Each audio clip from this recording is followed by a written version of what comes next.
আমাদের সোশ্যাল মিডিয়ার এবং আইটির যে কর্মীরা ছিলেন যারা দলের হয়ে প্রচার করেন, প্রধানত তাদেরকে নিয়ে বসেছিলেন নেত্রী এবং অভিষেক বন্দ্যোপাধ্যায়।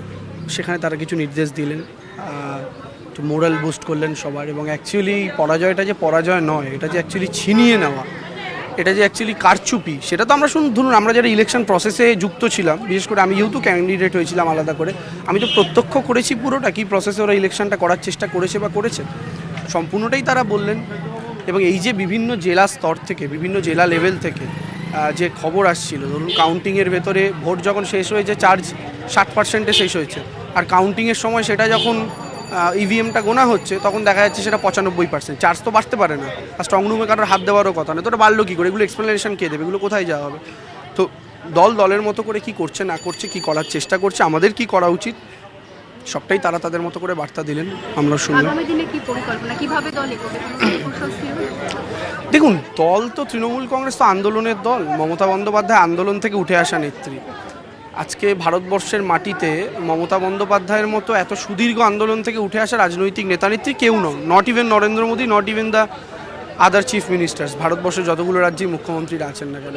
ফলে উনি যেহেতু আন্দোলন থেকে উঠে আসা নেত্রী, আমি ব্যক্তিগতভাবে একজন যদি পলিটিক্যাল অবজারভার হিসেবে জিজ্ঞেস করেন, বিরোধী নেত্রীর পজিশনটায় ভারতবর্ষের সবচেয়ে স্ট্রংগেস্ট নাম যদি কেউ হয়ে থাকে সেটা মমতা বন্দ্যোপাধ্যায়।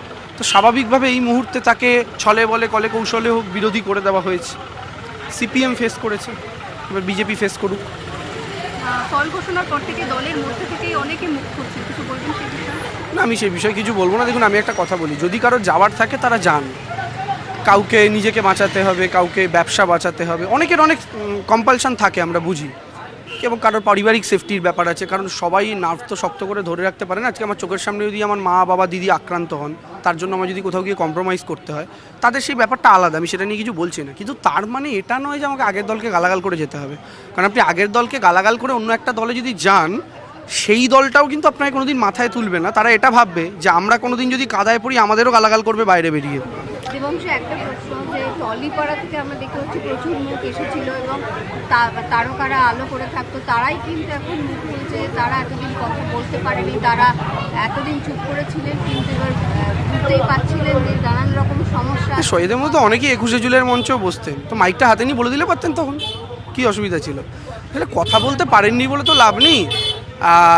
মানে এরা তো কেউ সুযোগ সুবিধা নিতেও ছাড়েননি। সুযোগ না, আমি বলছি এরা যদি কেউ সুযোগ সুবিধা না নিতেন, না নিয়ে তারপরে আজকে বলতেন, আমি মেনে নিতাম। ধরুন চিরকাল যারা আমাদের বিরুদ্ধে টলিউডে ছিলেন, এরকম প্রচুর মানুষ আছে তো যারা আমাদের সরাসরি বিরোধিতা করেছেন, আরজিকর পিরিয়ডে সোচ্চার হয়ে বিরোধিতা করেছেন। এই সমস্ত মানুষগুলো তারা যদি কোনো দিন আজকের দিনে দাঁড়িয়ে বলেন, তাদের কথাগুলো মেনে নেওয়া যায়। সুবিধা নিয়েছেন যারা সমস্ত রকমভাবে নিজেদের প্রতিপত্তি খাটিয়েছেন, তারা এখন সরকার চেঞ্জ হয়ে গেছে বলে এই সমস্ত কথাবার্তা বলছেন। মানুষ কি এগুলো কিছু বুঝতে পারছেন না? 1 নম্বর কথা। আর 2 নম্বর কথা হচ্ছে যে এই যে ধরুন টলিউড টেলিউড এই সেই, আর মমতা বন্দ্যোপাধ্যায় যখন রবীন্দ্র কবি প্রণামের অনুষ্ঠান করলেন আজ থেকে 2 দিন আগে 9 তারিখে, সেদিনকে আপনি দেখবেন শিল্প জগতে প্রচুর মানুষ ছিলেন। তো এখন ব্যাপারটা হচ্ছে যখন অতিবৃষ্টি হয়, অতিবৃষ্টিতে যখন বন্যা হয়, তখন ড্রেনের জল গঙ্গার জল এক হয়ে যায়, তখন ডিফারেন্সিয়েট করা যায় না। তো যখন আবার একটু গরম পড়ে, একটু জলটা শুকোয়, তখন গঙ্গায় নর্দমায় ফিরে যায়। তো এখন নর্দমায় ফিরে গেছে।